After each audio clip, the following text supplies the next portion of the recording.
ಎಲ್ಲರಿಗೂ ನಮಸ್ಕಾರ.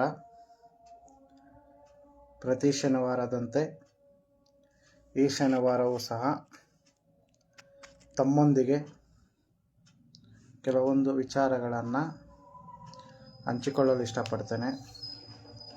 ಕಳೆದ ಬಾರಿ ನಡೆದ ಶನಿವಾರದ ಫೇಸ್ಬುಕ್ ಲೈವನ್ನು ಸುಮಾರು 12,000 ಜನ ವೀಕ್ಷಣೆ ಮಾಡಿದ್ದಾರೆ. ಬಹುಶಃ ವೀಕ್ಷಣೆ ಮಾಡಿ ತಮ್ಮ ಅನಿಸಿಕೆಗಳು ಸುಮಾರು 300 ಅಭಿಪ್ರಾಯಗಳನ್ನು ನನ್ನ ನಂಬರ್ಗೆ ಕಳಿಸಿದ್ದೀರಾ. ಅನಂತ ಧನ್ಯವಾದಗಳು. ಭಾಳ ಮುಖ್ಯವಾಗಿ ಇವತ್ತಿನ ಒಂದು ಸೆಷನ್ ಏನಿದೆ ಇದನ್ನು ಪೋಷಕರಿಗೆ ಅರ್ಪಿಸಲು ಇಷ್ಟಪಡ್ತೀನಿ.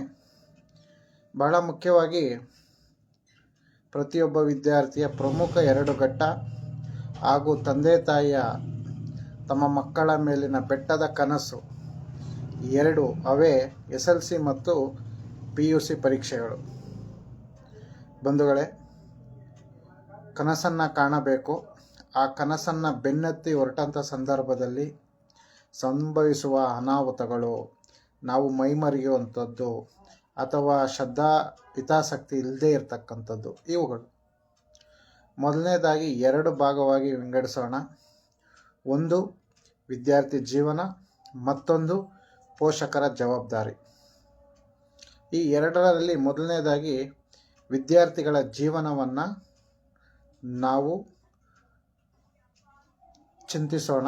ಇದರಲ್ಲಿ ಮೊದಲನೇದಾಗಿ ಯಾವೆಲ್ಲ ಲಕ್ಷಣಗಳು ಒಬ್ಬ ವಿದ್ಯಾರ್ಥಿಯ ಭವಿಷ್ಯವನ್ನು ಉನ್ನತ ಮಟ್ಟಕ್ಕೆ ಕೊಂಡೊಯ್ತದೆ, ಅಂಥ ವಿಚಾರಗಳು ಯಾವುವು ಎಂಬುದನ್ನು ಬಂದಾಗ ಮೊದಲನೇದಾಗಿ ನಮಗೆ ಬರ್ತಕ್ಕಂಥದ್ದು ಶಿಸ್ತು ಹಾಗೂ ವಿದ್ಯಾಭ್ಯಾಸದ ಕುರಿತು ಸರಿಯಾದ ಮಾಹಿತಿ.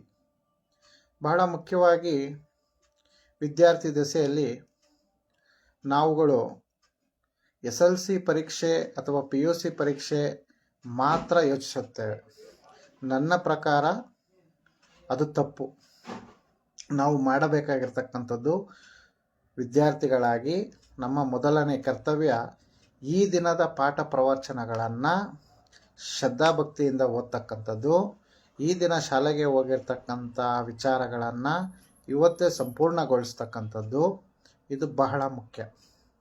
ಯಾವತ್ತು ನಾವು ಒಂದು ಪಠ್ಯಪುಸ್ತಕವನ್ನು ಅಥವಾ ಒಂದು ಸಮಾಜ ವಿಜ್ಞಾನ ಆಗಿರ್ಬೋದು, ಯಾವುದೇ ಒಂದು ಭಾಗವನ್ನು ನಾವು ತೆಗೆದುಕೊಂಡಾಗ ಮೊದಲು ಮಾಡಬೇಕಾಗಿರ್ತಕ್ಕಂಥ ಕೆಲಸ SLCಯಲ್ಲಿ ಈ ವಿಚಾರಗಳನ್ನು ಏಕೆ ಮಂಡಿಸಿದ್ದಾರೆ ಪುಸ್ತಕದಲ್ಲಿ.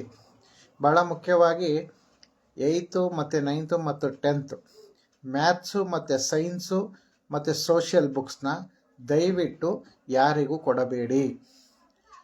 ಕಾರಣ PUCಯಲ್ಲಿ ಈ ಪುಸ್ತಕಗಳು ತಮಗೆ ಬೇಸಿಕ್ ಪುಸ್ತಕಗಳಾಗಿ ಬಳಕೆ ಆಗ್ತದೆ.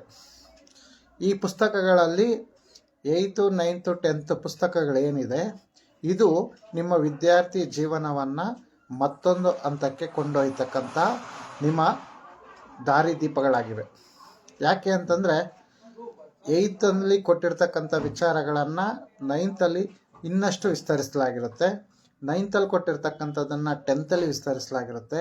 8th 9th 10th ಇರ್ತಕ್ಕಂಥ ಸಿಲೆಬಸ್ನ ಬೇಸಿಕ್ ಆಗಿಟ್ಕೊಂಡು PUC ಲೆವೆಲಲ್ಲಿ ಪುಸ್ತಕಗಳನ್ನು ತಯಾರು ಮಾಡಲಾಗಿರುತ್ತೆ.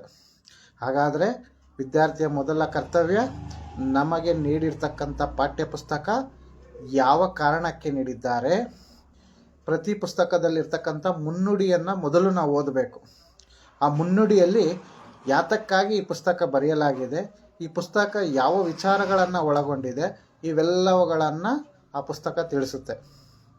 ಬಂಧುಗಳೇ, ವಿದ್ಯಾರ್ಥಿಗಳೇ, ಇದರಲ್ಲಿ ನಾವು ಮೊದಲು ವಿಚಾರ ಮಂಡನೆಯಲ್ಲಿ ಏನಂತಂದರೆ ಆ ಪುಸ್ತಕ ಏತಕ್ಕಾಗಿ ನೀಡಿದ್ದಾರೆ, ಈ ಪುಸ್ತಕದ ಪಾಠ್ಯವನ್ನು ನಾವು ಓದಿದರೆ ಯಾವ ವಿಚಾರಗಳು ಮುಂದಿನ ಭವಿಷ್ಯದಲ್ಲಿ ನಮಗೆ ಅನುಕೂಲ ಆಗ್ತದೆ.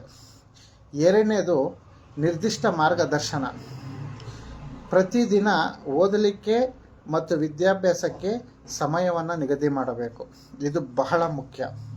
ಕಾರಣ ಇಷ್ಟೇ, ಈಗ ಪ್ರತಿಯೊಬ್ಬರ ಜೀವನದಲ್ಲಿ ಒಬ್ಬ ಗೆಳೆಯ, ಉದಾಹರಣೆಗೆ ಒಬ್ಬ ಗೆಳೆಯ ನಾಳೆ ಸಂಜೆ ಬೆಳಗ್ಗೆ ಭಾನುವಾರ 10 ಗಂಟೆಗೆ ಸಿಗ್ತಾನೆ ಅಂತ ಹೇಳ್ತಾನೆ. ಆದರೆ ಅವನು 12 ಗಂಟೆಗೆ ಬಂದಾಗ ನಾವು ಅವನ ಮೇಲೆ ಕೋಪ ಮಾಡ್ಕೊತೀವಿ. ಕಾರಣ ಯಾಕೆ? ನಮ್ಮ 2 ಗಂಟೆ ಸಮಯವನ್ನು ವ್ಯರ್ಥ ಮಾಡ್ದ ಅಂತ. ಅದೇ ರೀತಿ ಪ್ರತಿದಿನ ನಾವು ಶಾಲೆಗೆ ಹೋಗುವಂಥ ಸಂದರ್ಭದಲ್ಲಿ, ಕಾಲೇಜಿಗೆ ಹೋಗುವಂಥ ಸಂದರ್ಭದಲ್ಲಿ ಯಾಕೆ ನಾವು ಆ ಸಮಯವನ್ನು ವೇಸ್ಟ್ ಮಾಡ್ತಾ ಇದ್ದೀವಿ?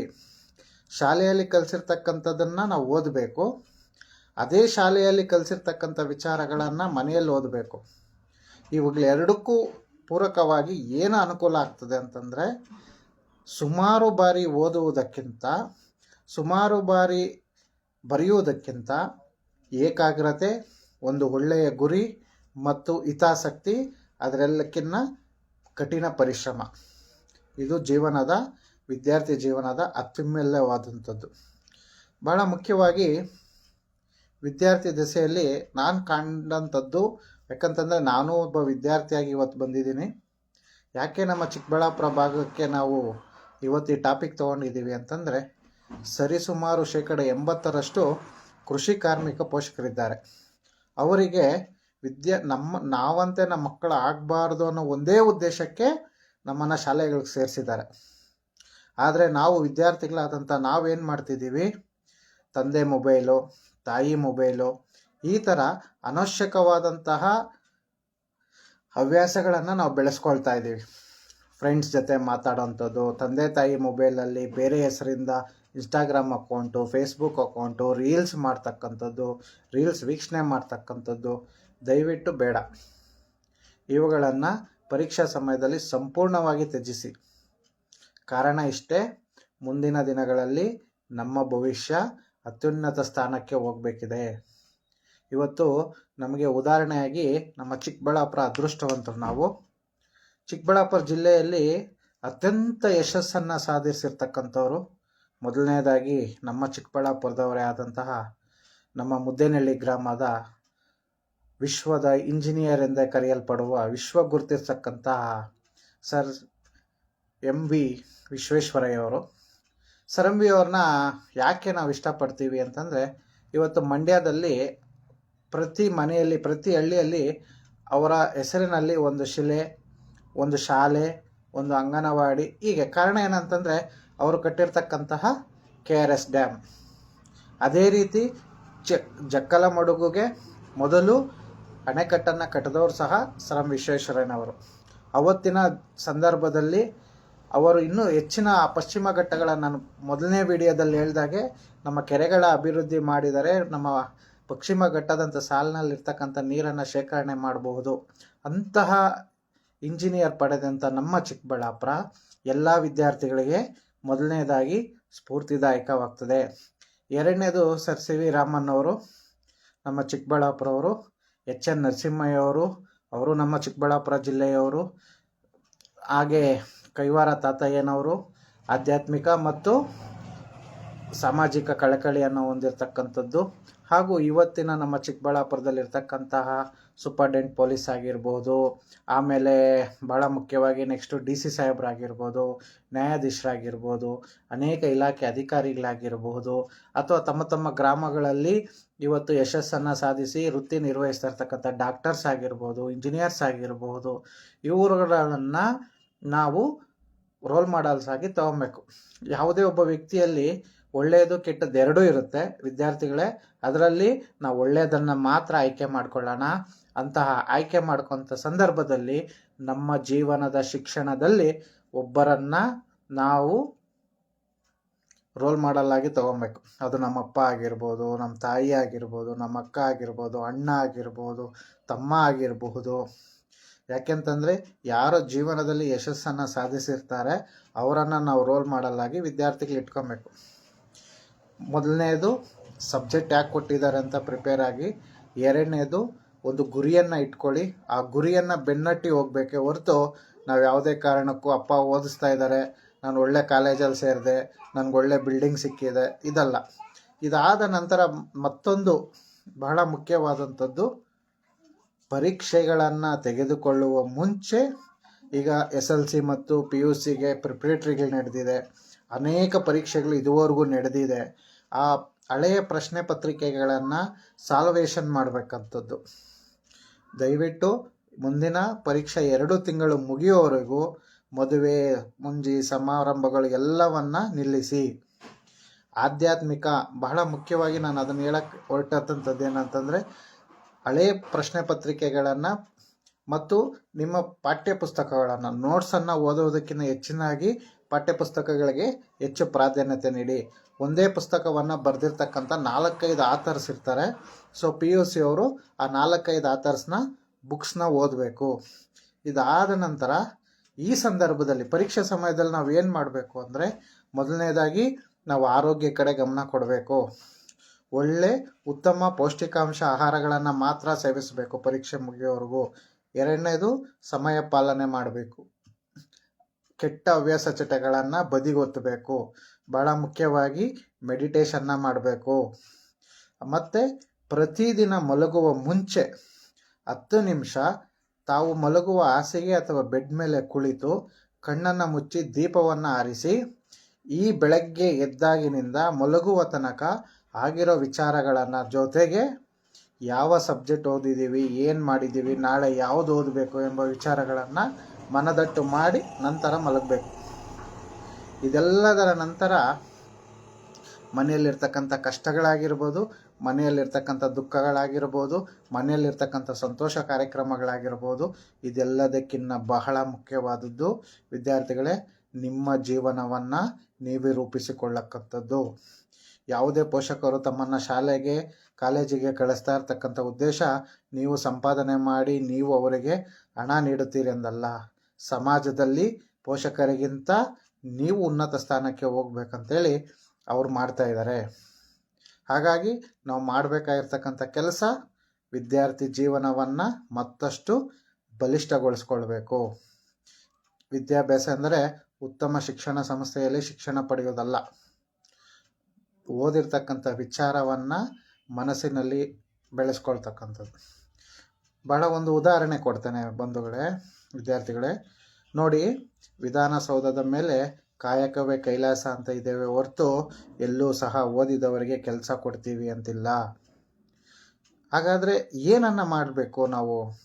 ನೋಡಿ, ಒಂದು ಸರ್ಕಾರ ಅಥವಾ ಯೂನಿವರ್ಸಿಟಿಗಳು ಕೊಡ್ತಕ್ಕಂಥ ಮಾಸ್ ಕಾರ್ಡ್ ಎಷ್ಟು ಮುಖ್ಯವೋ ಅದರ ಜೊತೆ ಬಹಳ ಮುಖ್ಯವಾಗಿ ನಾವು ಕಲಿಬೇಕಾಗಿರ್ತಕ್ಕಂಥದ್ದು 4 ಅಂಶಗಳು. ಮೊದಲನೇದು ಸಂಸ್ಕಾರ, ಎರಡನೇದು ಮಾತನಾಡುವ ಶೈಲಿ, ಮೂರನೇದು ವ್ಯಾವಹಾರಿಕ ಭಾಷೆ ಇಂಗ್ಲೀಷನ್ನು ರೂಢಿಸ್ಕೊಳ್ಬೇಕು, 4ನೇದು ಬಾಡಿ ಲ್ಯಾಂಗ್ವೇಜ್, 5ನೇದು ಡ್ರೆಸ್ ಕೋಡಿಂಗ್, 6ನೇದು ಕಮ್ಯುನಿಕೇಷನ್ ಸ್ಕಿಲ್ಸ್.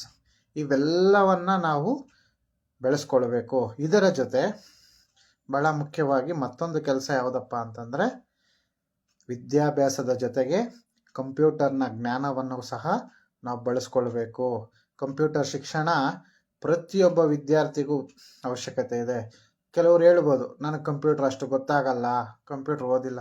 ಇವತ್ತು ನಾವು ಯಾವ ರೀತಿ ಮೊಬೈಲು ಗೊತ್ತಿಲ್ಲ ಅಂತಂದರೂ ಕೆಟ್ಟ ಹವ್ಯಾಸಗಳಿಗೆ ನಾವು ಯಾವ ರೀತಿ ಬಳಸ್ತಾ ಇದ್ದೀವೋ, ಮತ್ತು ಮೊಬೈಲ್ ಆಗಿರ್ಬೋದು ಮತ್ತೊಂದಾಗಿರ್ಬೋದು, ಅದನ್ನು ಬಳಸ್ಕೊಳ್ಳೋಂಥ ರೀತಿ ನಮ್ಮಲ್ಲಿ ಹೊಸ ಚೈತನ್ಯವನ್ನು ನೀಡ್ತದೆ. ನೋಡಿ, ಇವತ್ತು ನಾನೇ ಉದಾಹರಣೆಗೆ ಇದೇ ಫೇಸ್ಬುಕ್ಕನ್ನು ನನ್ನ ಚಟವಾಗಿ ಮಾಡಿಕೊಳ್ಳದೆ ನನ್ನ ಬೆಳವಣಿಗೆಗೆ ಮತ್ತು ನಿಮ್ಮ ಜೊತೆ ಸಂಪರ್ಕಕ್ಕೆ ನಾನು ಇದನ್ನು ಮಾಧ್ಯಮವಾಗಿ ಯೂಸ್ ಮಾಡ್ತಾ ಇದ್ದೀನಿ. ಅದೇ ರೀತಿ ನಿಮ್ಮಲ್ಲಿ ಇರ್ತಕ್ಕಂಥ ಮೊಬೈಲ್ಗಳಲ್ಲಿ ಯೂಟ್ಯೂಬ್ನಲ್ಲಿ ನೀವು ಅರ್ಥ ಆಗದೆ ಇರ್ತಕ್ಕಂಥ ಸಬ್ಜೆಕ್ಟ್ ವಿಚಾರಗಳ ಬಗ್ಗೆ ಅನೇಕ ಉಪನ್ಯಾಸಕಗಳಿರ್ತವೆ. ಅವುಗಳನ್ನು ನೀವು ಓದಲಿಕ್ಕೆ ಸ್ಟಾರ್ಟ್ ಮಾಡಿ ವಿದ್ಯಾರ್ಥಿಗಳೇ. ಇದೆಲ್ಲದಕ್ಕೂ ಜೊತೆಯಾಗಿ ಅನ್ಯ ಆಲೋಚನೆಗಳನ್ನು ಫಸ್ಟು ದೂರ ಇಡಿ ವಿದ್ಯಾರ್ಥಿಗಳೇ. ಶಿಕ್ಷಣ ಕೇವಲ ಯೂನಿವರ್ಸಿಟಿ ನೀಡುವ ಅಂಕಪಟ್ಟಿ ಅಲ್ಲ. ಶಿಕ್ಷಣ ಎಂಬುದು ಆ ವ್ಯಕ್ತಿಯನ್ನು ಸಮಾಜದಲ್ಲಿ ಒಂದು ಗುರುತಿಸುವ ದೊಡ್ಡ ಶಕ್ತಿ. ವಿದ್ಯಾರ್ಥಿ ದೆಸೆಯಲ್ಲಿ ವಿದ್ಯಾಭ್ಯಾಸ ಮಾಡಿರ್ತಕ್ಕಂಥ ವ್ಯಕ್ತಿ ಎಂಥ ಕಷ್ಟ ಸಮಯದಲ್ಲೂ ಸಹ ಗಟ್ಟಿನ ನಿರ್ಧಾರವನ್ನು ತೆಗೆದುಕೊಳ್ಳುವಂತಹ ಶಕ್ತಿ ಅವನಿಗಿರ್ತದೆ. ಇದೆಲ್ಲದರ ಜೊತೆ ಬಹಳ ಮುಖ್ಯವಾಗಿ ನಾವು ಮಾಡಬೇಕಾಗಿರ್ತಕ್ಕಂಥದ್ದು, ಮೊದಲನೇದಾಗಿ ಪೋಷಕರಿಗೆ ಗೌರವವನ್ನು ನೀಡಿ, ಅವರ ಕಷ್ಟಗಳನ್ನು ಸ್ಮರಿಸಿ. ಆ ಕಷ್ಟಗಳನ್ನು ಸ್ಮರಿಸಿದ ಸಂದರ್ಭದಲ್ಲಿ ಖಂಡಿತ ಅವರ ತ್ಯಾಗಕ್ಕೆ ನೀವು ಕೊಡ್ತಕ್ಕಂಥ ಉಡುಗೊರೆ ಯಾವುದಪ್ಪ ಅಂತಂದರೆ, ನೀವು ಜೀವನದಲ್ಲಿ ಯಶಸ್ಸನ್ನು ಸಾಧಿಸುವುದಷ್ಟೇ. ಯಾವುದೇ ಪೋಷಕರು ಸಹ ನಿಮ್ಮಲ್ಲಿ ಯಾವುದನ್ನೂ ಆಶಿಸುವುದಿಲ್ಲ. ಅವರ ಒಂದೇ ಒಂದು ಆಶೆ ಯಾವುದು ಅಂತಂದರೆ ನೀವುಗಳು ಅವರ ಜೊತೆ ಅವರ ಹೆಸರಿಗೆ ಬೆಳೆಸುವುದಕ್ಕಿಂತ ನೀವು ಬೆಳವಣಿಗೆ ಆದಾಗ ಮಾತ್ರ ಅಭಿವೃದ್ಧಿ ಆಗ್ತದೆ. ಬಂಧುಗಳೇ, ಚಿಕ್ಕಬಳ್ಳಾಪುರದಲ್ಲಿ ವಿದ್ಯಾಭ್ಯಾಸ ಮಾಡಿರ್ತಕ್ಕಂಥವ್ರು ಇವತ್ತು ವಿದೇಶಗಳಲ್ಲಿ, ಸರ್ಕಾರಿ ಕಚೇರಿಗಳಲ್ಲಿ, ಆಸ್ಪತ್ರೆಗಳಲ್ಲಿ ಲಾಯರ್ಗಳಾಗಿ, ನ್ಯಾಯಾಧೀಶರಾಗಿ ಅನೇಕ ಜನ ಕೆಲಸ ಮಾಡ್ತಿದ್ದಾರೆ. ಆದರೆ ಪ್ರತಿ ಸಾರಿ ಸರ್ಕಾರ ಯೋಜನೆಗಳೊಂದಿಗೆ ಮಾತ್ರ ಓದೋದು ಬೇಡ, ಇನ್ನೊಬ್ಬರನ್ನ ಮೆಚ್ಚಿಸಲಿಕ್ಕಾಗಿ ಓದುವುದು ಬೇಡ. ಆದರೆ ನಿಮ್ಮ ಭವಿಷ್ಯ ರೂಪಿಸುವುದಕ್ಕಾಗಿ ಮಾತ್ರ ನೀವು ವಿದ್ಯಾಭ್ಯಾಸ ಮಾಡಬೇಕು. ನಾಳೆ ಸಮಾಜದಲ್ಲಿ ತಲೆ ಎತ್ತಿ ಗೌರವಯುತವಾದ ಸ್ಥಾನಮಾನ ಬೇಕು ಅಂದರೆ ಶಿಕ್ಷಣ ಪಡಿಬೇಕು. ನೀವು ಇಷ್ಟಪಟ್ಟಂತಹ ಜೀವನವನ್ನು ನಡೆಸಲು ಶಿಕ್ಷಣ ಬೇಕೇ ಹೊರತು ಹಣದಿಂದ ಜೀವನ ನಡೆಸಲು ಸಾಧ್ಯವಿಲ್ಲ. ಸಂಸ್ಕಾರವಿಲ್ಲದ ಜೀವನವೇ ಅಲ್ಲ. ಹಾಗಾಗಿ ವಿದ್ಯಾರ್ಥಿಗಳೇ, ನನ್ನದೊಂದು ಭಿನ್ನಪ, SLC ಮತ್ತು PUC ನಿಜವಾಗ್ಲೂ ಸಹ ನಿಮ್ಮ ಶಿಕ್ಷಣದ ಒಂದು ದಿಕ್ಕನ್ನು ಬದಲಿಸುವ 2 ಪ್ರಮುಖ ಘಟ್ಟಗಳು. ವಿದ್ಯಾರ್ಥಿಗಳೇ, ದಯವಿಟ್ಟು ಯಾವುದೇ ಕಾರಣಕ್ಕೂ ಈ ಪರೀಕ್ಷೆಯನ್ನು ಕೇವಲ ಅಂಕಪಟ್ಟಿಗೋಸ್ಕರ ಮಾಡಬೇಡಿ. ಯಾಕೆಂತಂದರೆ ಒಂದೇ ಎಕ್ಸಾಂಪಲ್ ಏನಂತಂದರೆ, ಯಾವತ್ತೇ ಆಗಲಿ ನಾವು ತೆಗೆಯುವಂಥ ಮಾರ್ಕ್ಸು, ನಾವು ಕಲಿತ ಶಿಕ್ಷಣ, ಮುಂದಿನ ಶಿಕ್ಷಣವನ್ನು ಆಯ್ಕೆ ಮಾಡಿಕೊಳ್ಳುವಂತಹ ಶಕ್ತಿ ನಮ್ಮ ಕೈಯಲ್ಲಿರಬೇಕು. ಫಾರ್ ಎಕ್ಸಾಂಪಲ್, 600ಕ್ಕೆ PUC ಎಕ್ಸಾಮ್ ನಡೆದಾಗ ನೀನು 590 ಅಂಕಗಳನ್ನು ಪಡೆದಿದ್ದೇ ಆದಲ್ಲಿ ಅಥವಾ ಅತಿ ಹೆಚ್ಚು ಡಿಸ್ಟಿಂಕ್ಷನಲ್ಲಿ ಬಂದಿದ್ದ ಸಂದರ್ಭದಲ್ಲಿ ಅನೇಕ ಕಾಲೇಜುಗಳು ತಮಗೆ ಆಫರ್ ಕೊಡ್ತವೆ. ನಮ್ಮ ಕಾಲೇಜಿಗೆ ಬನ್ನಿ, ನೀವು 90 ಮೇಲೆ ತೆಗೆದಿದ್ದೀರಾ, ನಿಮಗೆ ಫೀಸ್ ಕಡಿಮೆ ಇದೆ. ಯಾಕಂತಂದರೆ ಹೆಚ್ಚು ಅಂಕಗಳನ್ನು ಪಡೆದಂಥ ವಿದ್ಯಾರ್ಥಿಗಳು, ಹೆಚ್ಚು ಮೌಲ್ಯವನ್ನು ಪಡೆದಂಥ ವಿದ್ಯಾರ್ಥಿಗಳಿಗೆ ಎಲ್ಲ ಕಾಲೇಜುಗಳು, ಎಲ್ಲ ಶಾಲೆಗಳು ಫೀಸ್ ಕಡಿಮೆ ಮಾಡೋದ್ರಿಂದ ಹಿಡಿದು ಅವ್ರಿಗೆ ಸೀಟನ್ನು ಕೊಡುವಂಥದ್ದಿಂದ ಹಿಡಿದು ಮತ್ತು ನಿಮ್ಮ ಮನೆ ಬಾಗಿಲಿಗೆ ಬಂದು ಅವರನ್ನು ಕಾಲೇಜಿಗೆ ನೋಂದಣಿ ಮಾಡ್ಕೊಳ್ತಾರೆ. ಈ ಗೌರವ ನೀವು ಸಂಪಾದಿಸಲು ಇರುವ ಅವಕಾಶವೇ SLC ಮತ್ತು PUC ಪರೀಕ್ಷೆಗಳು. ಸರ್ಕಾರದ ಯೋಜನೆಗಳು ಒಂದು ಕಡೆ ಆದರೆ ನಿಮ್ಮ ಭವಿಷ್ಯತ್ತನ್ನು ರೂಪಿಸಿಕೊಳ್ಳುವ ಕೆಲಸ ನೀವು ಮಾಡಬೇಕಾಗಿದೆ. ಗ್ರಾಮೀಣ ಮಟ್ಟದಲ್ಲಿ ಅನೇಕ ವಿದ್ಯಾರ್ಥಿಗಳು, ನಾವು ಯಶಸ್ಸನ್ನು ಸಾಧಿಸಿದವರನ್ನು ಕೇಳಿದಾಗ ನಮಗೆ ಬಸ್ ಇರಲಿಲ್ಲ, ನಮ್ಗೆ ಊಟ ಇರಲಿಲ್ಲ, ನಮಗಿದಿರಲಿಲ್ಲ, ನಮ್ಗೆ ಬಟ್ಟೆ ಕೊಡಿಸೋರು ಇರಲಿಲ್ಲ, ಬುಕ್ಸ್ ಕೊಡಿಸೋರು ಇರಲಿಲ್ಲ, ನಮಗೆ ಪೆನ್ನೇ ಸಿಗ್ತಿರಲಿಲ್ಲ. ಸೊ ಇಂತಹ ಕಷ್ಟ ಕಾಲದಲ್ಲಿ ಶಿಕ್ಷಣವನ್ನು ಪಡೆದು ಯಶಸ್ಸನ್ನು ಪಡೆದಿದ್ದಾರೆ. ಇವತ್ತು ನಮ್ಮ ಚಿಕ್ಕಬಳ್ಳಾಪುರದ ಎಲ್ಲ ಶಾಲಾ ಕಾಲೇಜುಗಳಲ್ಲಿ ಉತ್ತಮ ವ್ಯವಸ್ಥೆ ಇದೆ. ತಾವುಗಳು ಅಷ್ಟೇ ಕಾಲೇಜಿಗಾಗಿ, ಯೂನಿವರ್ಸಿಟಿಗಾಗಿ ದಯವಿಟ್ಟು ಓದಬೇಡಿ. ನೀವು ಓದಬೇಕಾಗಿರುವುದು ಒಂದೇ, ನಿಮ್ಮ ಮುಂದಿನ ಭವಿಷ್ಯತ್ತಿಗಾಗಿ. ಸಮಾಜದಲ್ಲಿ ನೀವು ಸಹ ಒಂದು ಉನ್ನತ ಸ್ಥಾನಕ್ಕೆ ಹೋಗೋದಕ್ಕೆ ಶಿಕ್ಷಣ ಅತಿ ಮುಖ್ಯ ವಿದ್ಯಾರ್ಥಿಗಳೇ. ಹಾಗಾಗಿ ವಿದ್ಯಾರ್ಥಿಗಳೇ, ಈಗ ಬರುವಂತಹ ಫೆಬ್ರವರಿಯಲ್ಲಿ ಬರ್ತಕ್ಕಂಥ PUC ಪರೀಕ್ಷೆ ಆಗಿರಬಹುದು, ನೀಟ್ ಪರೀಕ್ಷೆಗಳಾಗಿರ್ಬೋದು, JEE ಪರೀಕ್ಷೆಗಳಾಗಿರ್ಬೋದು, SLC ಬೋರ್ಡ್ ಪರೀಕ್ಷೆಗಳಾಗಿರ್ಬೋದು, ಒಂದು ದೃಢ ಸಂಕಲ್ಪ ಈ ದಿನ ನೀವು ಮಾಡಿ. ಇವತ್ತು ಒಂದೇ ಸಂಕಲ್ಪ, ನನಗಾಗಿ, ನನ್ನ ಮುಂದಿನ ಭವಿಷ್ಯಕ್ಕಾಗಿ ನಾನು ಓದುತ್ತೇನೆ ಹಾಗೂ ಆ ಭವಿಷ್ಯತ್ತು ಸಮಾಜದ ಏಳಿಗೆ, ನನ್ನ ತಂದೆ ತಾಯಿಗೆ ಗೌರವವನ್ನು ನೀಡುವಂಥ ಕೆಲಸ ನಾನು ಮಾಡ್ತೇನೆ ಅಂತ ನಿರ್ಧಾರ ಮಾಡಿ.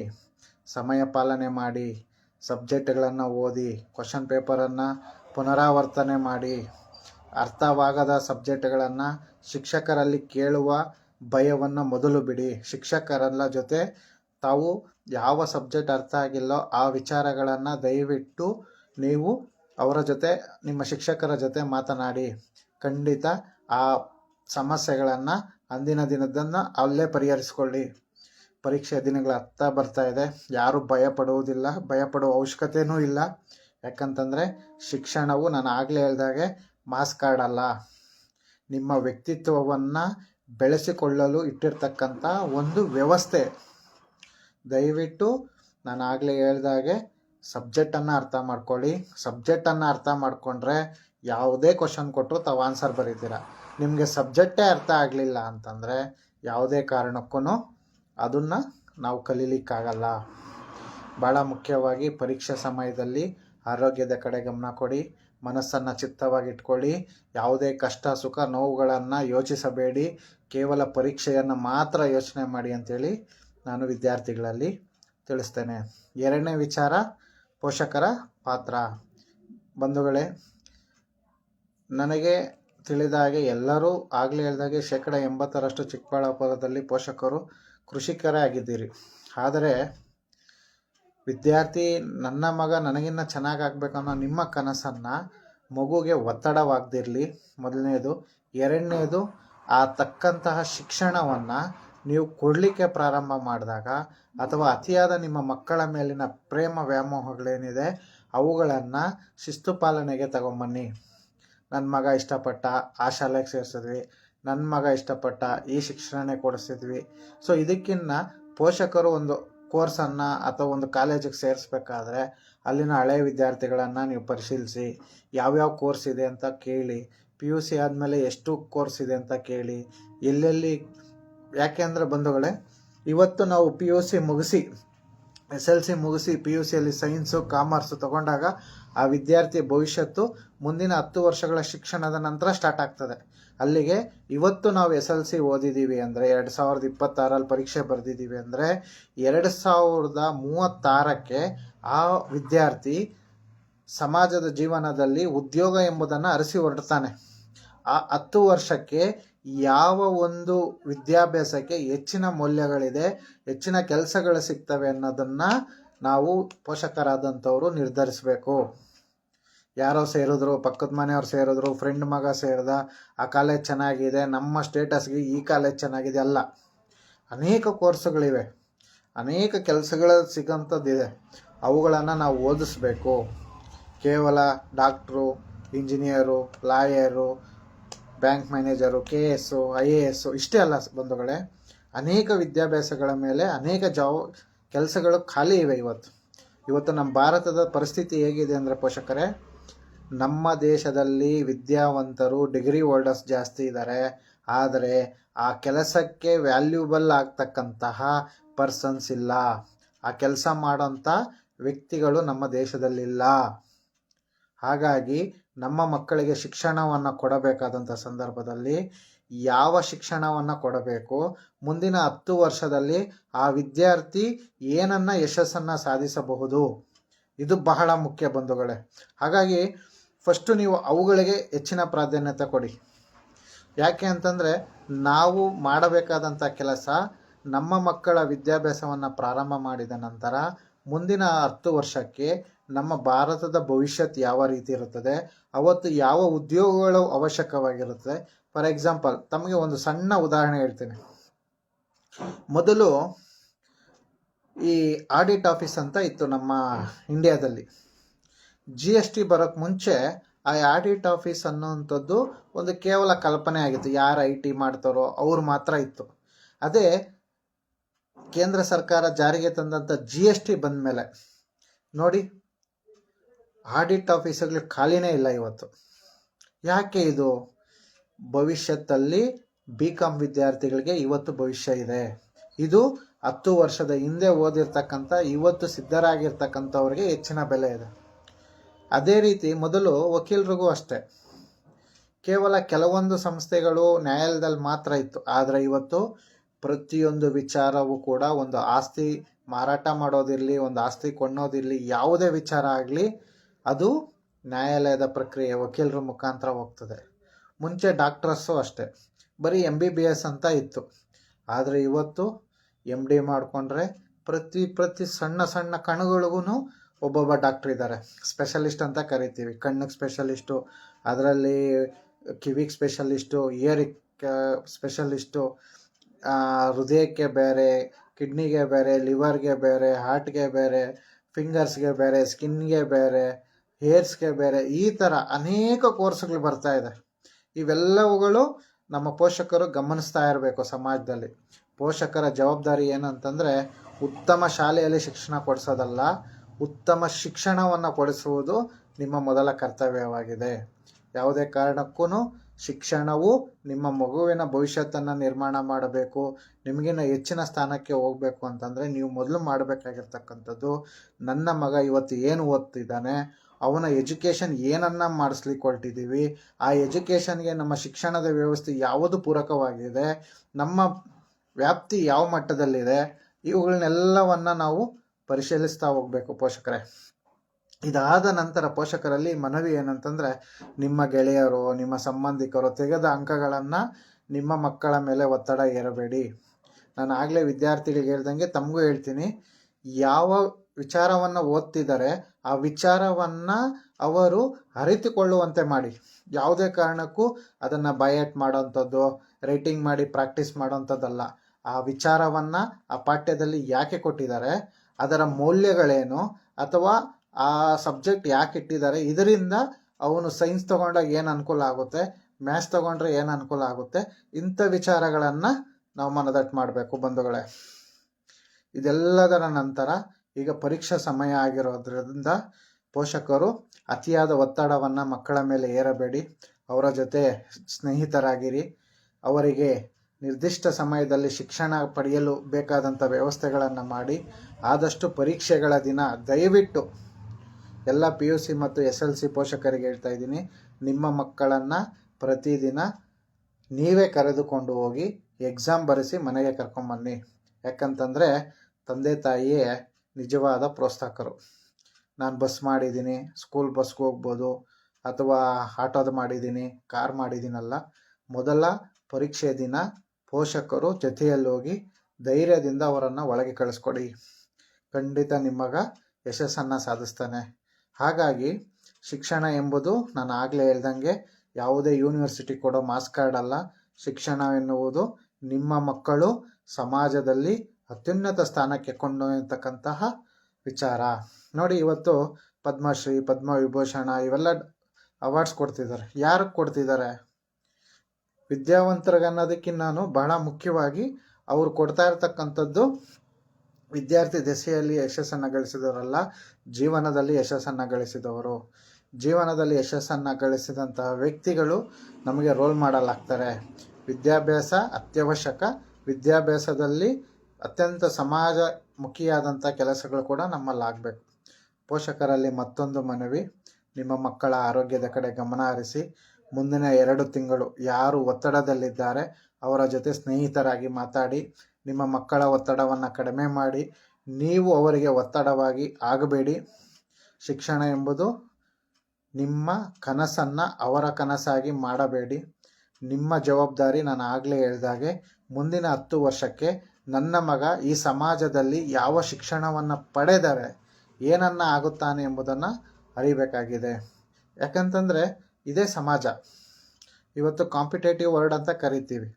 ಕಾಂಪಿಟೇಟಿವ್ ವರ್ಲ್ಡ್ ಅಂತಂದರೆ ಯಾವ ಸಂದರ್ಭದಲ್ಲಿ ಯಾವುದು ಹೊಸ್ದಾಗಿ ಬರ್ತದೆ ಹೇಳೋಕ್ಕೆ ಆಗಲ್ಲ. ಹಾಗಾಗಿ ನಾವು ಸಿದ್ಧರಾಗಿರಬೇಕು. ಅಂತಂದರೆ ಮಾರ್ಕ್ಸ್ ಕಾರ್ಡ್ ಜೊತೆ ನಾನು ಆಗಲೇ ಹೇಳ್ದಂಗೆ ಪೋಷಕರು ಮಕ್ಕಳಿಗೆ ಕಂಪ್ಯೂಟರ್ ಸ್ಕಿಲ್ಸ್ ಹೇಳ್ಕೊಡಿ, ಮತ್ತು ಸಂಸ್ಕಾರ ಹೇಳ್ಕೊಡಿ. ಮನೆಯಲ್ಲಿ ಹಿರಿಯರನ್ನ ಹೇಗೆ ಮಾತಾಡಬೇಕು, ಕೆಲಸವನ್ನು ಹೇಗೆ ಗೌರವಿಸಬೇಕು, ವಿದ್ಯಾಭ್ಯಾಸ ಹೇಗೆ ಮಾಡಬೇಕು, ಕ್ರಮಶಿಕ್ಷಣ ಪದ್ಧತಿ ಅಂದರೆ ಏನು, ಎಷ್ಟೊತ್ತಿಂದ ಎಷ್ಟೊತ್ತಿಗೆ ಓದಬೇಕು, ಡೈಲಿ ಆ ಟೈಮು ಅಂತಂದರೆ ಆ ಟೈಮಲ್ಲಿ ಓದೋಂಥ ಅಭ್ಯಾಸವನ್ನು ಮಕ್ಕಳಿಗೆ ಮಾಡಬೇಕು. ಈಗ ಪರೀಕ್ಷೆ ಸಮಯ 10ರಿಂದ 1 ಗಂಟೆ ಅಂತ ಇಟ್ಕೊಳ್ಳಿ. ಪ್ರತಿದಿನ ಆ ಟೈಮಲ್ಲಿ ಬರೆಯೋಂಥ ಒಂದು ಸ್ಕಿಲ್ಸ್ನ ಬೆಳೆಸ್ಕೊಬೇಕು. ಬರೀ ಓದ್ತಾ ಇರೋದು, ಬರೀತಾ ಇರೋದು ಅಂಥದ್ದಲ್ಲ.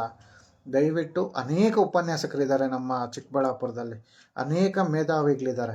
ಅವರೆಲ್ಲ ಇವತ್ತು ಶಿಕ್ಷಣವನ್ನು ಕಲಿಸ್ತಿದ್ದಾರೆ. ಆದರೆ ಪೋಷಕರು ಆ ವಿಚಾರಗಳನ್ನು ಬಿಟ್ಟು, ಶಿಕ್ಷಣ ವಿಚಾರಗಳನ್ನು ಬಿಟ್ಟು ತಮ್ಮ ಮಕ್ಕಳನ್ನು ನಾವೇ ದಾರಿ ತಪ್ಪಿಸ್ತಾ ಇದ್ದೀವೇನೋ ಅಂತ ಕೆಲವು ಸಂದರ್ಭಗಳು ಅನ್ನಿಸ್ತದೆ. ಯಾವುದಾ ಸಂದರ್ಭಗಳು ಅಂದರೆ, ಮತ್ತೊಬ್ಬರ ಮುಂದೆ ನಮ್ಮ ಮಕ್ಕಳನ್ನ ಹೊಗಳೋವಂಥದ್ದು, ಅಥವಾ ಬೇರೆಯವ್ರ ಮಕ್ಕಳ ಮುಂದೆ ನಮ್ಮ ಮಕ್ಕಳನ್ನು ಬೈಯೋವಂಥದ್ದು, ಇದು ಬೇಡ. ನಾನು ಆಗಲೇ ಹೇಳ್ದಂಗೆ ಬರೀ ಕಾಲೇಜಿಗೆ ಸೇರಿಸ್ಬಿಟ್ರೆ ಪೋಷಕರ ಜವಾಬ್ದಾರಿ, ಫೀಸ್ ಕಟ್ಬಿಟ್ರೆ ಪೋಷಕರ ಜವಾಬ್ದಾರಿ ಆಗಲ್ಲ, ಅಥವಾ ಅವ್ನು ಕೇಳಿದ್ದು ಕೊಡಿಸ್ಬಿಟ್ರೆ ಪೋಷಕರ ಜವಾಬ್ದಾರಿ ಆಗಲ್ಲ. ಇವತ್ತು SLC PUC ಮಕ್ಕಳು ಏನನ್ನು ಓದಿದ್ರೆ ಏನನ್ನು ಆಗ್ತೀವಿ ಅನ್ನೋದು ಅವ್ರಿಗೆ ಗೊತ್ತಿಲ್ಲ.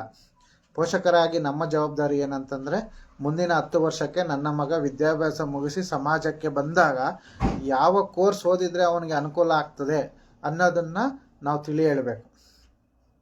ಹಾಗಾಗಿ ಈ ದಿನ SLC ಮತ್ತು PUC ವಿಚಾರಗಳನ್ನು ತಮ್ಮ ಮುಂದೆ ಹಂಚ್ಕೊಂಡಿದ್ದೀನಿ.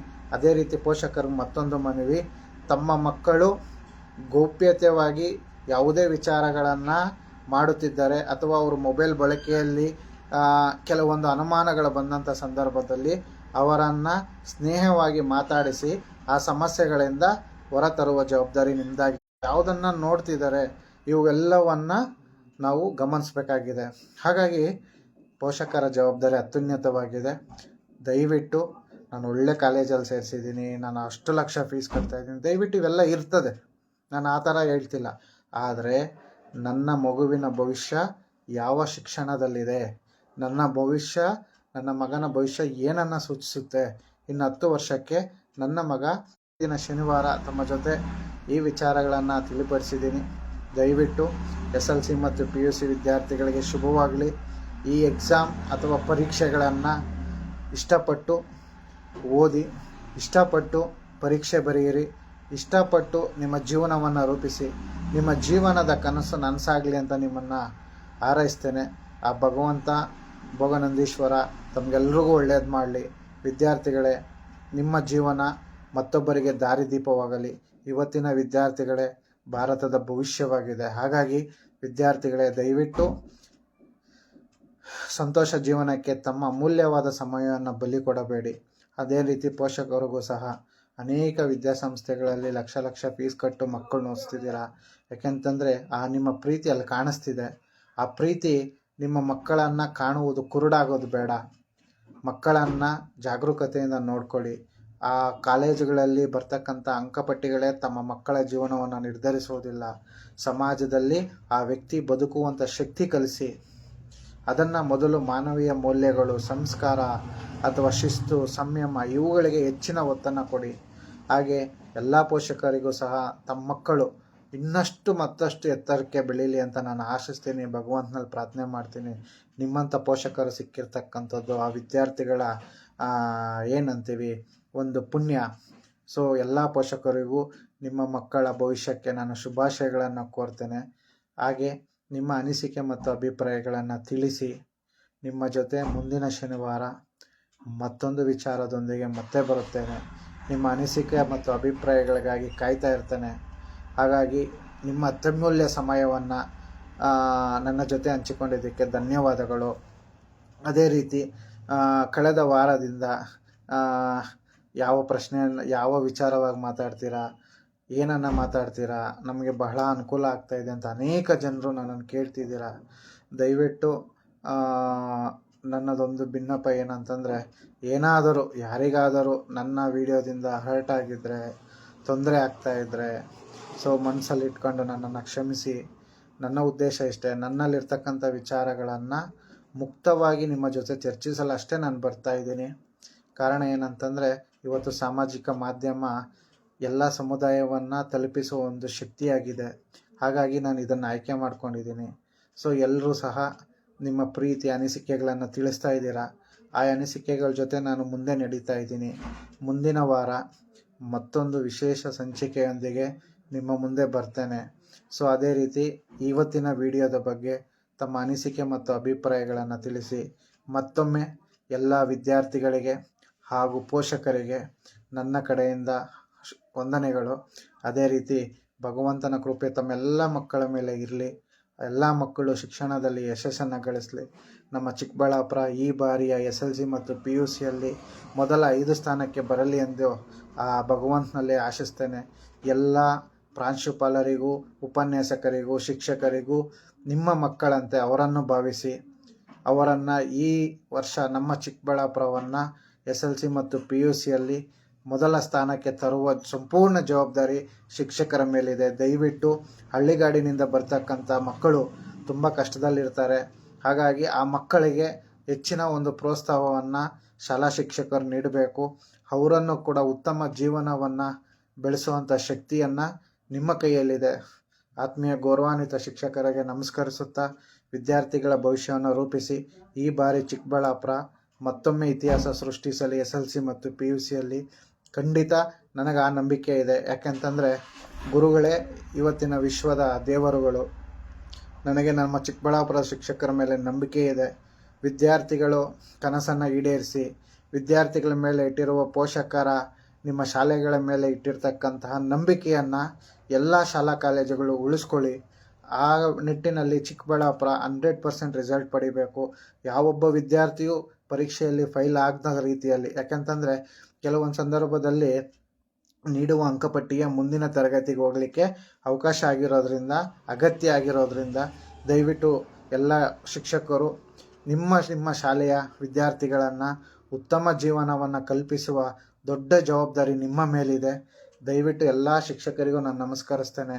ನಿಮ್ಮ ಶಕ್ತಿ ಪ್ರದರ್ಶನ ನಮ್ಮ ಚಿಕ್ಕಬಳ್ಳಾಪುರದಲ್ಲಿ ಈ ಬಾರಿ ಆಗಬೇಕು.